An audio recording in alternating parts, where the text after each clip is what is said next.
Hello সবাইকে, কেমন আছেন? আশা করি সবাই ভালো আছেন। আমিও ভালো আছি। আজ ওয়াল পেন্টিংটার দ্বিতীয় অংশ আমি নিয়ে এসেছি। আমি যেই বাসায় কাজ করছিলাম সেই বাসাটা ছিল একজন প্রবাসীর বড় ভাইয়ের বাসা।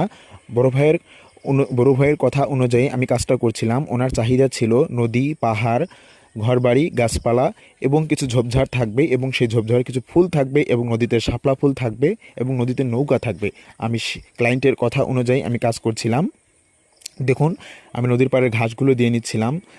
নদীর পাড়ে ঘাস দেওয়ার পরে আমি কিছু নদীর মাটির যে অংশটা দেখা যায় সেই পাড়গুলো আমি দিচ্ছিলাম এবং পাশে আমি শাপলা ফুলটা করে নিয়েছি। তো শাপলা ফুলটাই প্রথমে আমি সাদা রং করে নিয়েছি, পরবর্তীতে আমি রংটা চাপিয়েছি।